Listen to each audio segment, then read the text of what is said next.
So today on Beyond Scaling, our guest has lived a life of service, discipline, leadership before stepping into the world of marketing. So Sheelah, for the last 22 years, has served in the United States Air Force, raising the first sergeant and leading the well-being and development of more than 260 airmen.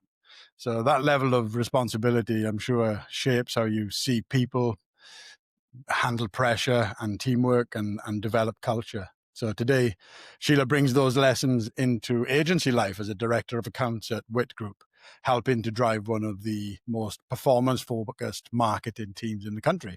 Sheelah, thank you very much for joining. I appreciate your time. Absolutely. I appreciate you taking the time to speak with me today. No, the pleasure's all mine, I assure you. Sheelah, before we get into the business side of things, one of the things that really grabbed my attention in your About Me section on LinkedIn, I believe it was, one line that really struck me, which was, employees are the engine of an organization. Before we go anywhere, I'd love to delve into that. And people say that, right? But I understand, you've lived that. Where did that belief really come from? Well, that nothing happens without the people who make the moves, right? It if you don't have the people and you don't take care of the people, then they're not able to take care of the organization. And so really at the core of it, that's what I believe, that's what I've experienced.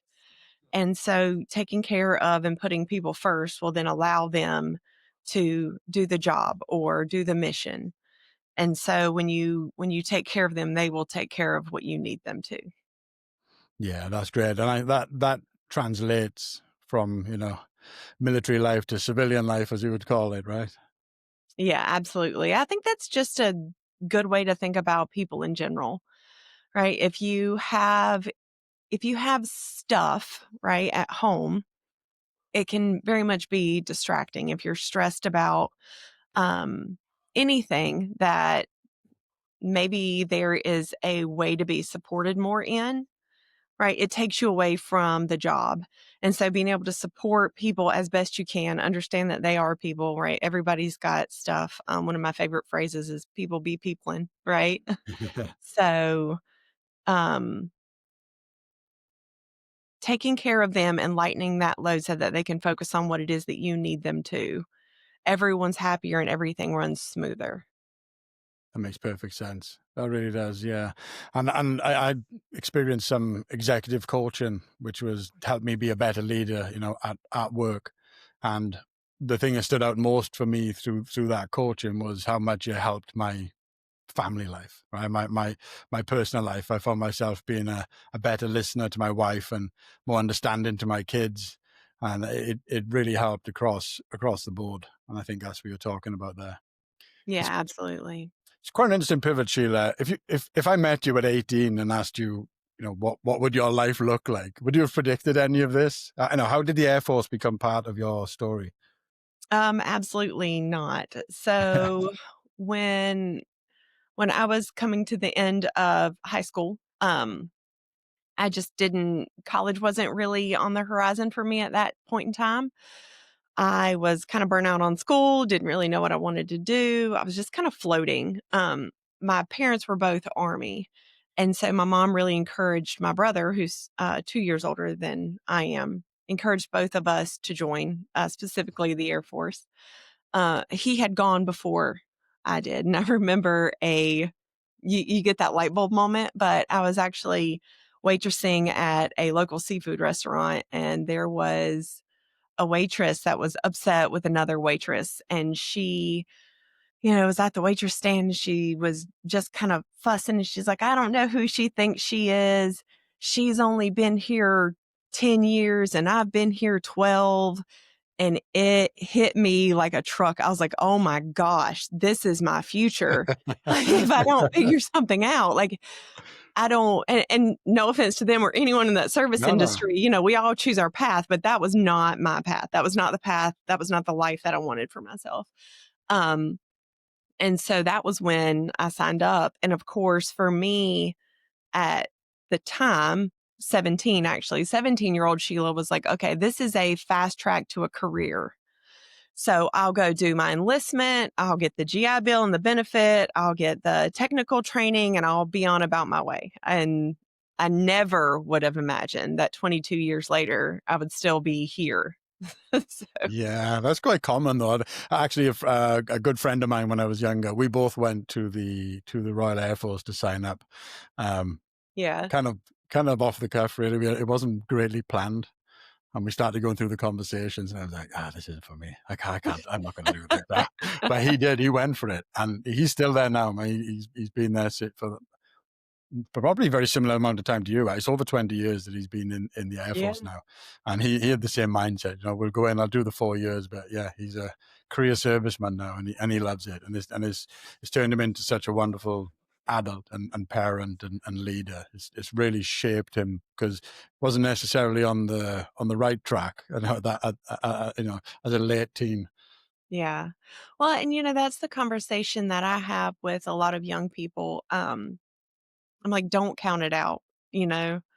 And when you're young, you're scared because it feels like an unknown. You don't know what you don't know. But the military is a very unique opportunity that will take anyone who's willing to want to be a part of something bigger than their self. Right now, there are standards and requirements, but it's one of the few places that doesn't care about your background or your socioeconomic class doesn't play a part in that. They say, hey, if you want to be here, we will shape you, we will train you. You have to be a part, like you have to do your part. But essentially, come one, come all, as long as you're qualified, right? Like there are Yeah. outliers, but that opportunity is very unique and afforded to much more people than some of the other opportunities that are out there. And I've always appreciated that. Yeah, yeah, absolutely. That equality is important. When, as you say, whenever a group of people join their class, doesn't matter, and that's quite a thing in the maybe more in the UK than in the States. Even we have this class system, but when Yep. you're in the military, we are on equal playing fields, and Yeah. it makes great people. I mean, you were responsible for 260 airmen, right? I mean, that's not Yeah. just a job, that's a weight as well in the role you were in there. Can you take me to a moment that really shaped the leader you've become today? Is there anything you can put your finger on? Yeah, I really think that it, of course, was my experiences as a young airman because I, as I mentioned, when I joined, did not see, um, I didn't see it long term, so I didn't take it as serious as I probably should have.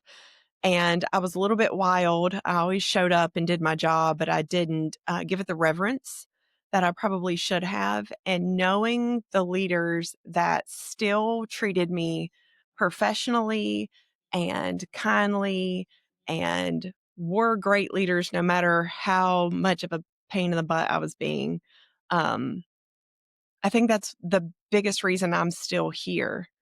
Right? It's those interactions, the day to day, the camaraderie, the building the family that make you want to show up, make you able to keep showing up. And so um, that's really it. The leaders that went before me, knowing what I needed, and that I just needed a little bit of guidance on some of those things as a young airman. And that's the thing; they're not children, but they are very young. And a lot Mhm. of brand new airmen maybe have never left town or, left their hometown. They haven't been away from their parents. They come from all kinds of places, backgrounds, cultures, trauma, and just really meeting them where they are and seeing the person that's there, right? They're there for a reason. They signed up for a reason.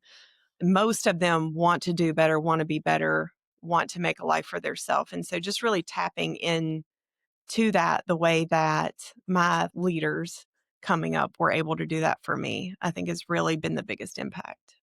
Yeah, really. And there's something about ex-military that, when I'm recruiting, and a CV comes across my desk, and they've spent time in the military, it Hmm. gets extra attention, because every person I've worked with that's ex-military has that stereotypical, they're up early, they operate, they've got structure, they've got that foundation, and an eagerness, and a keenness that you don't always find anywhere else. But there's something about the military that really shapes people into that kind of person when they leave.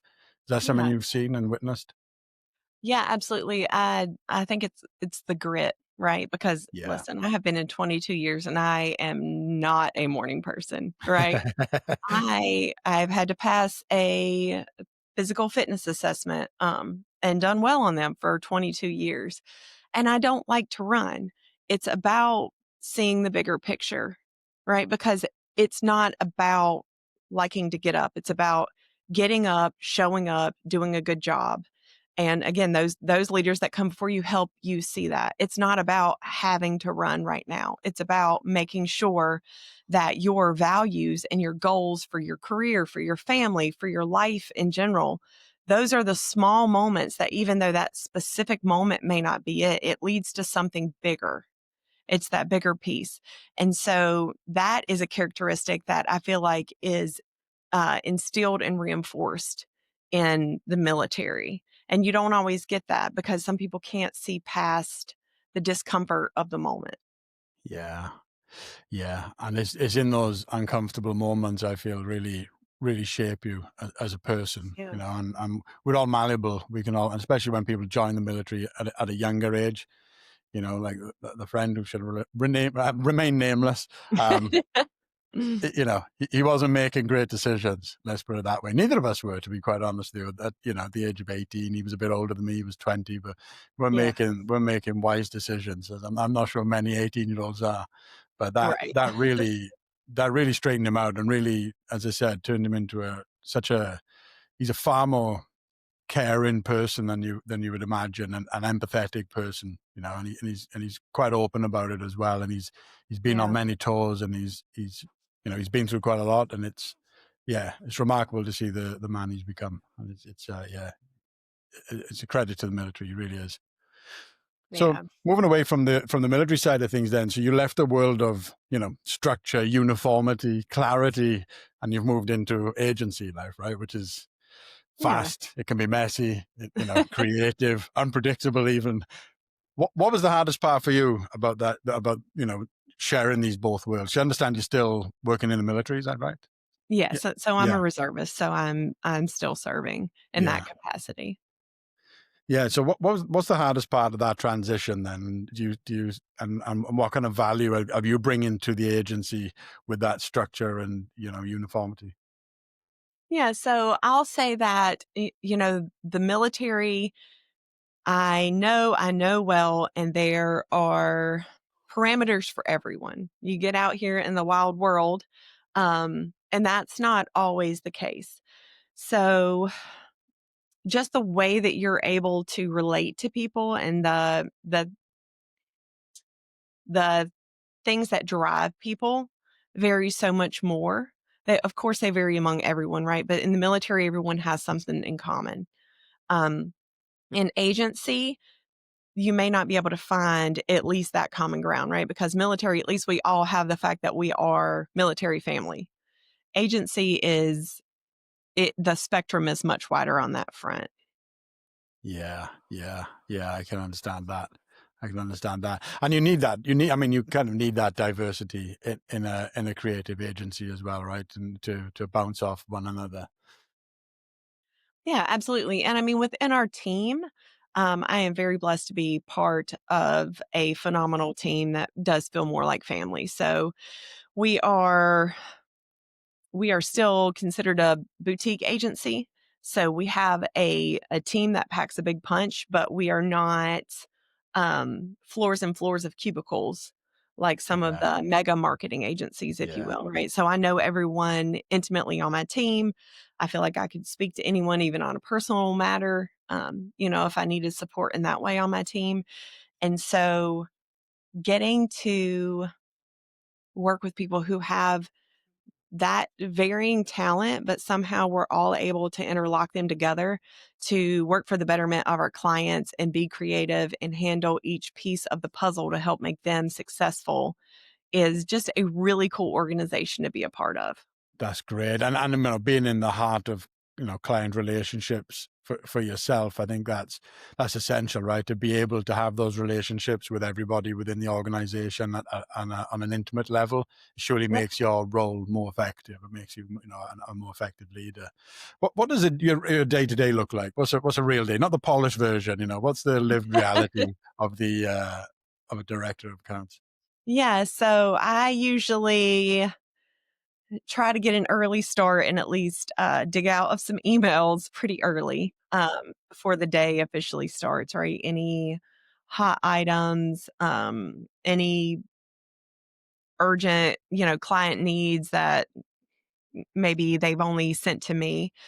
So our clients, we have lots of forms of communication, and they have a specific, um, member that works on their account directly, that they can speak with as well. But, it's just really who you feel more comfortable with, who you feel like you forged that relationship with. And so some of the clients, even if it's something like their website going down, that's maybe happened through the night, any kind of urgent need, making sure that there's nothing that is on fire in my inbox. Yeah, yeah. Just kind of knocking the things out early that I can so that I can focus on some of the clients that maybe have questions that are um, interested in our organization, learning more about what we do.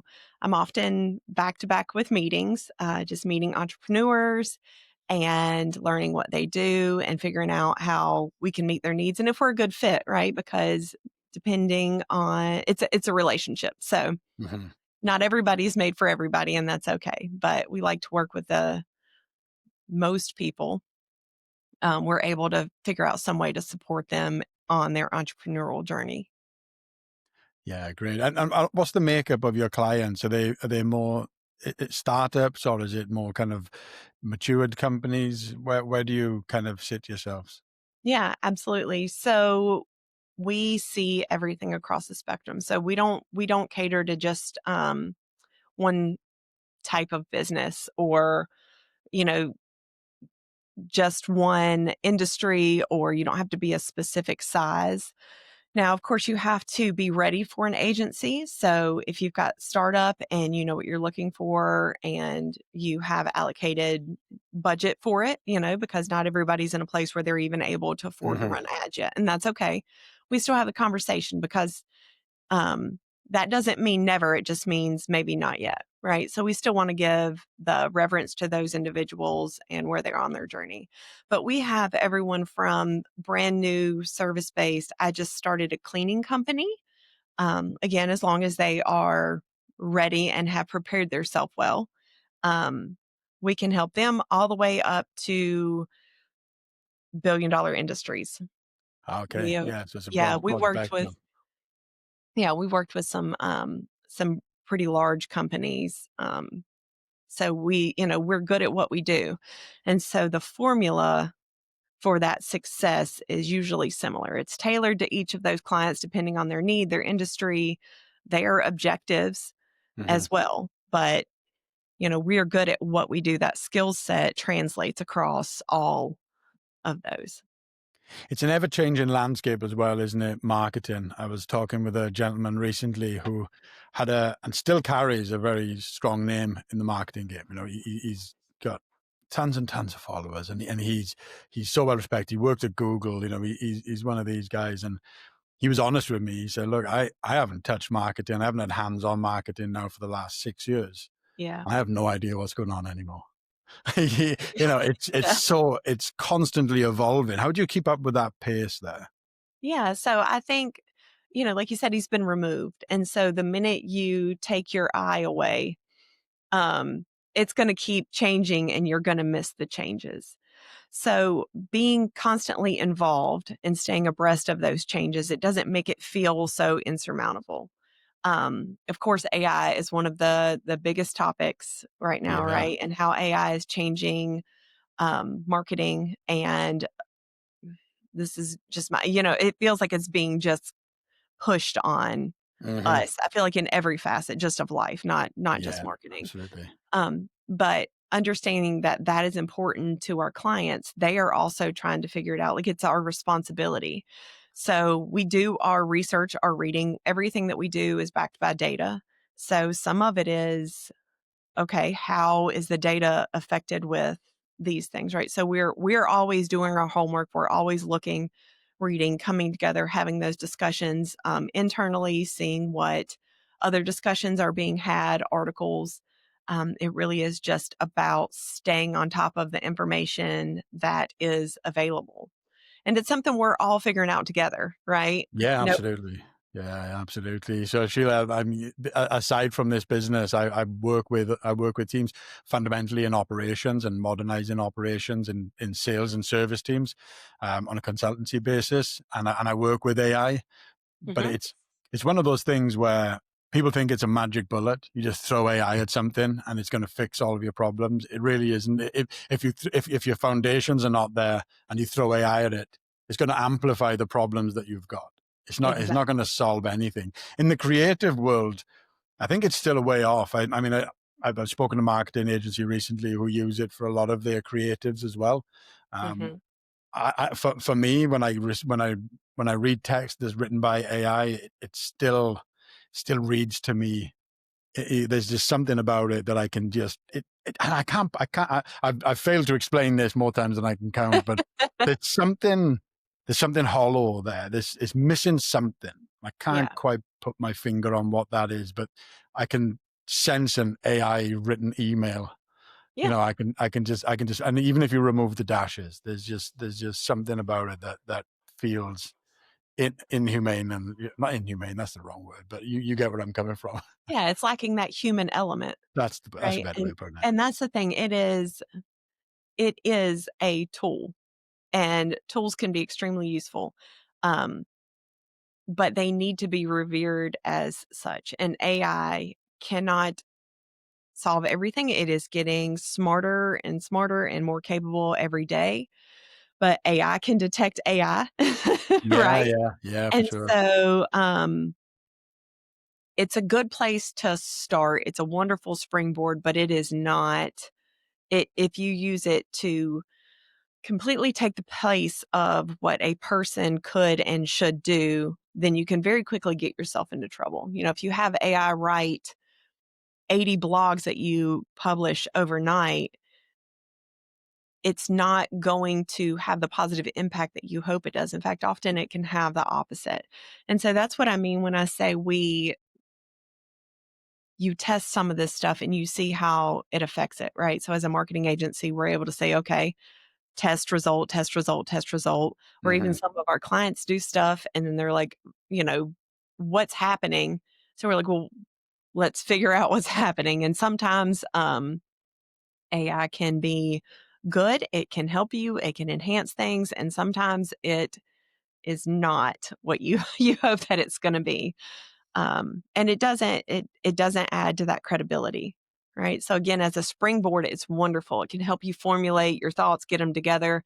But if you are relying on it to do all of your thinking for you, then that is a mistake.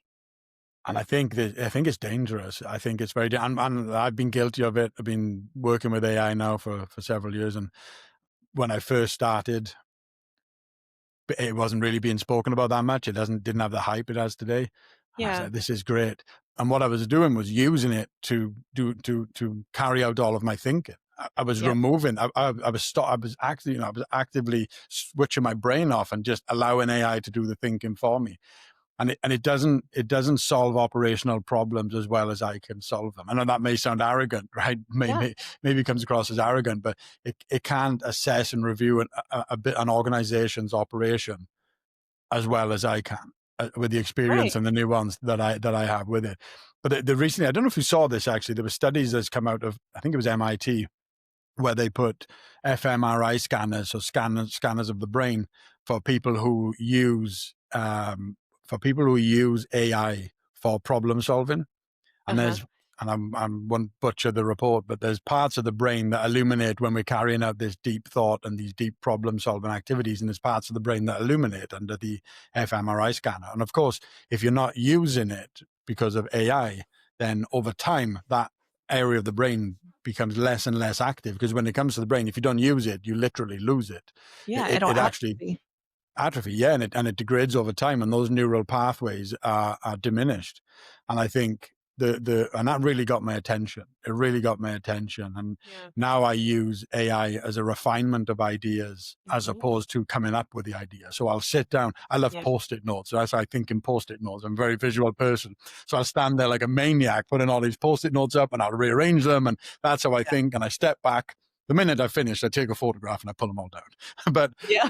that's how I'm I the get same my way. that's how I get my thoughts out. So now I'm back to, over the last kind of 6-12 months, back to going through, maybe a little bit longer, but back to that process of, using my brain for the fear of it becoming diminished. And I think it's a significant risk, going into older age if you're not using that part of the brain. And I think that's something that the public needs to be mindful of.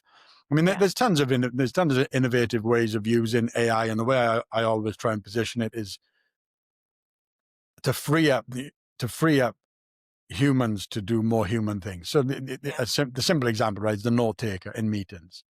And I'm Yeah. never on a Zoom call without a note taker now. Previously, I worked as a program manager in the aviation industry, and I'd be hosting meetings of 20, 25 people, and I'm constantly typing up notes and trying to stay with it. And I wasn't present in the meeting, but you're trying to keep up with conversations. That is eliminated. Now you can just sit in that meeting and be truly present and truly, engaged, and knowing that all of the minutes are being captured. That's a very simple surface level use of AI that allows you to be more human, and I suppose. Yeah, absolutely. And obviously you can hear my southern accent. So sometimes the transcript even that, right? It doesn't get perfect. So yeah, using it to refine your thoughts or organize your thoughts, to give you a springboard into thinking like, oh man, I don't know where I just have this jumbled up mess of what I want. You can put it in there and it can help kind of navigate you. But I am fearful of the way that we rely more and more on things like AI and less, like you said, on humans actual doing the thinking. Yeah, And creatives the same way.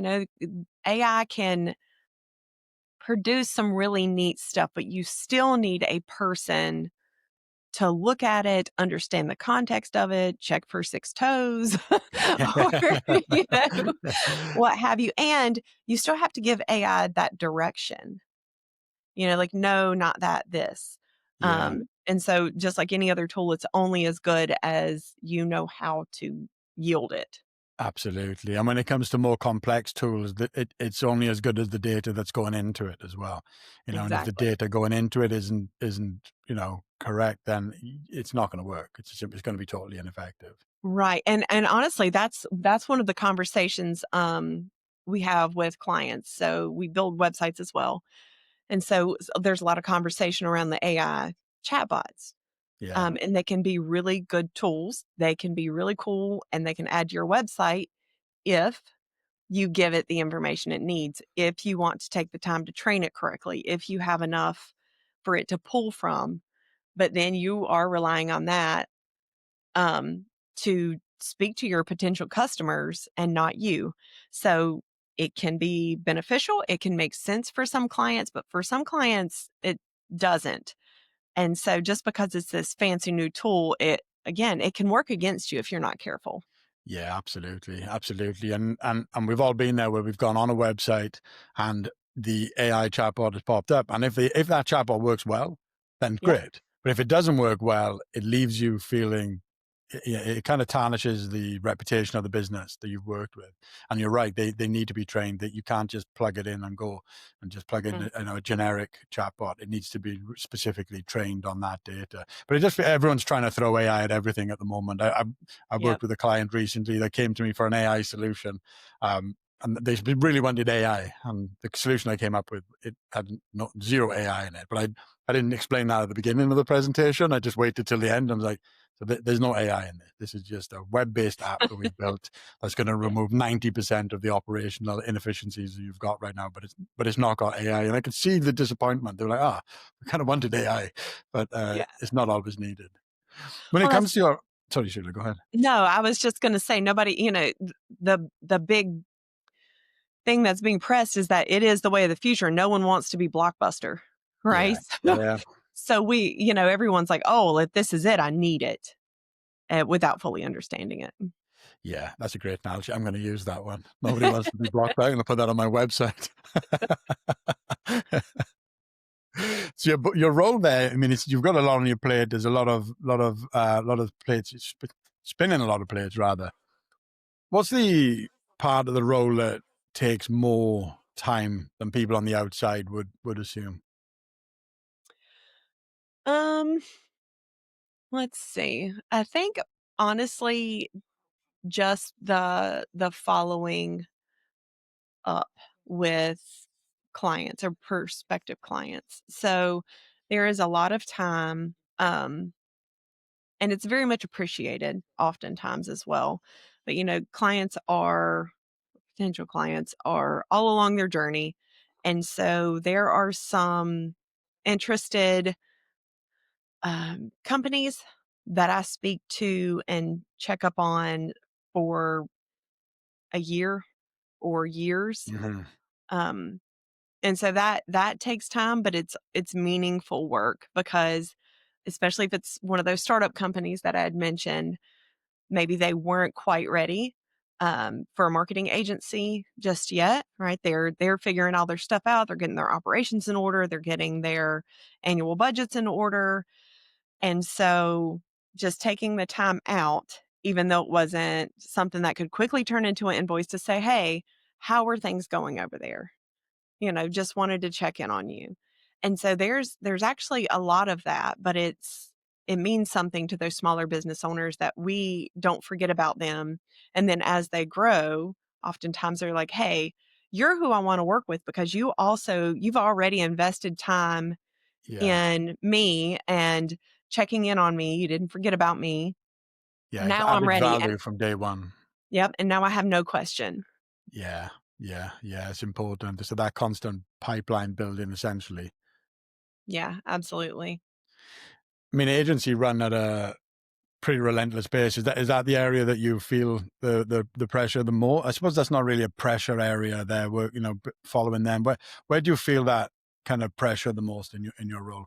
Because that's a really time consuming task you're talking about there. And I think you're right. It needs that human element to that relationship building. I think it's always about time, right? So if I could magically squeeze more hours out of the day than I would. And some days, of course, just like everyone else's, are a little crazier than others. But I very much like you, I'm a post-it person, I'm a note person, and I love to make a list. And so I have that's been the thing I have done more and more recently is some of those small things, making sure that I follow up with even something simple like updating records. So Yeah. that's the behind the scenes part of the job, but good records are important, right? Because otherwise, when I speak to these clients that I've been speaking to for a year, it it matters that I have all of that information collected. And so between the meetings and all of the other just administrative cleanup, talking to people, reaching out, and then the networking, it seems like the minutes in the day just evaporate. And I know most people can identify with that, right? Because when you have to you have to find a time where you can turn off and turn into mom, wife, husband, daughter, whatever, wear your other hats and balance the personal portions of your life as well. Yeah, it's challenging in roles like yours and mine's very similar, where your work is never done. It's not Right. like if you're a plumber, you go to work and you got to fit a gas boiler or you've got to plumb a toilet in, and once you've done that, you're done for the day. You can go home satisfied with it. My action log, and I'm a handwritten note kind of guy. So I'm just it just grows. It just grows. It just It grows. does. I've got the work checklist because I used to have it all on one, like just the normal house stuff, you know, get dog food, and then it'd be like follow up on this client, and it was too much. And then I was trying to do too many things at once. So Yeah. I found that having my two separate checklists so that I'm not trying to remember when I look at it when I'm at work to, for example, get dog food.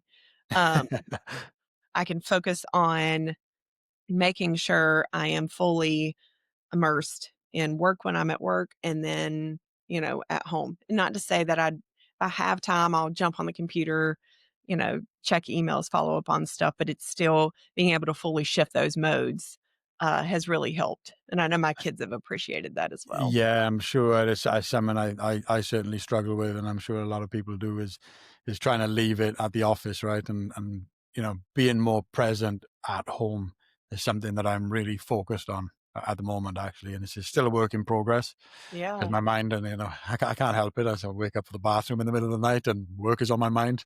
I'm never thinking about the family at 3 a.m. when I'm when I'm trundling off to the loo, but um, yeah, and I think it's important for your own peace of mind, for your own sanity as well, right? Is to kind of have that downtime from work. I think it allows you to operate better the next day. With regards to Wit Group, if you can picture yourself, let's say 2 years from now, and you've had more success than you could have dreamed of over that course of that 2 years, and you're looking back at the last 2 years, what would be the part you're most proud of? Uh, this is going to sound a little bit cheesy, but the relationships that I form with people, like that really is what I value the most over income, over accolades, all of that. It really is about being able to help people, especially with something as personal as your business. There are a lot of people that have put everything into starting their company. They've sacrificed time at home. They sometimes, have taken out loans, so they've taken financial risk. They blood, sweat, tears, you name it, right? They are all in on their business, and so it's a big gamble.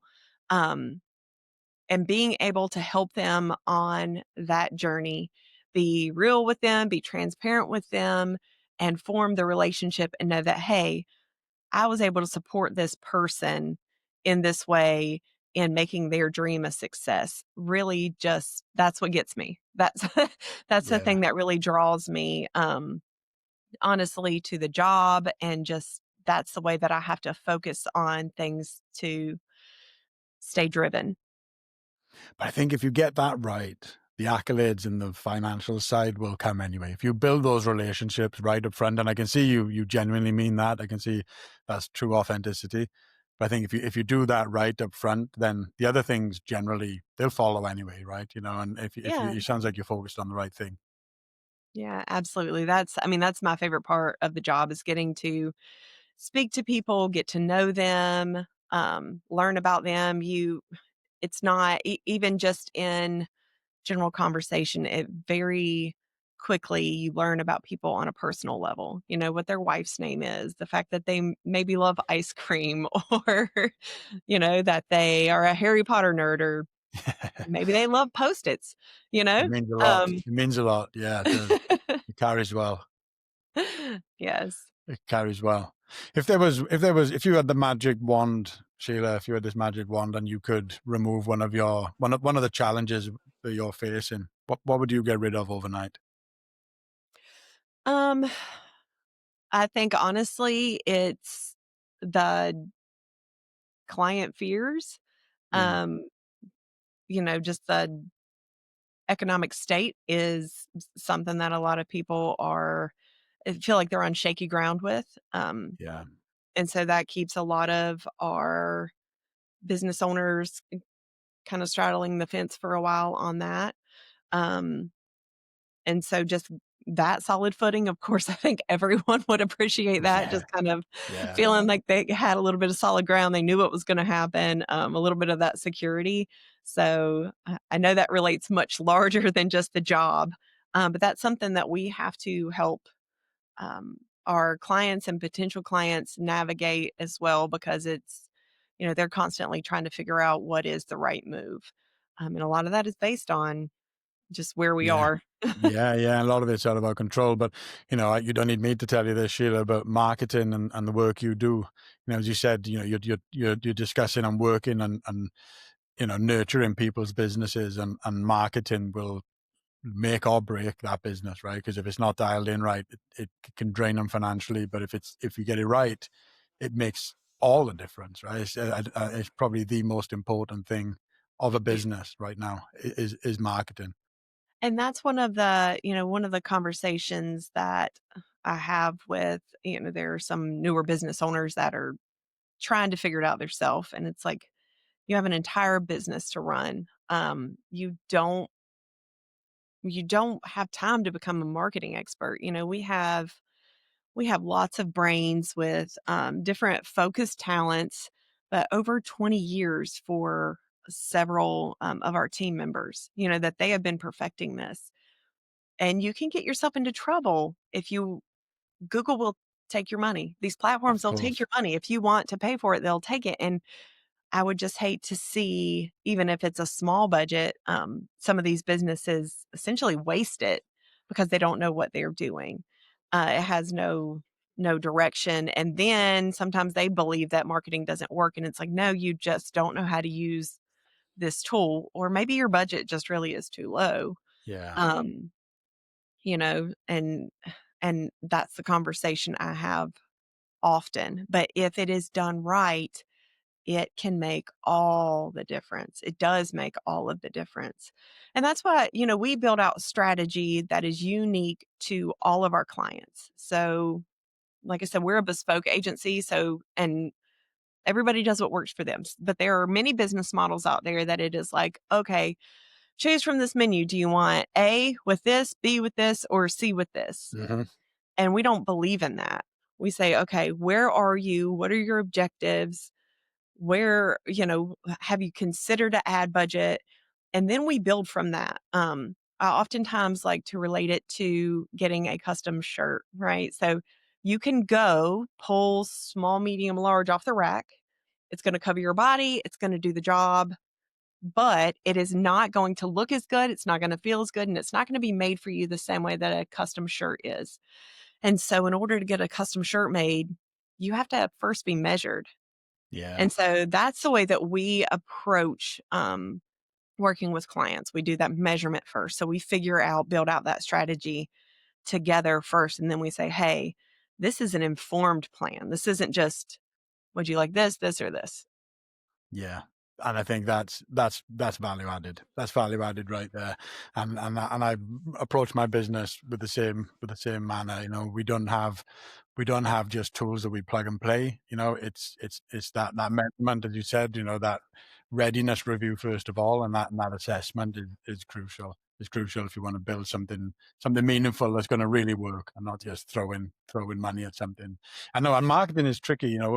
The gentleman I work with marketing, he manages 150 grand's worth, $150,000 worth of ad spend per month, and he's Hmm. honest. He's like, you're not going to get it right first time. I'm not going to get it right first time. Rather, he's like, you need to A/B test. You need to run this. You need to run that, and 85% of what we produce is likely to fail.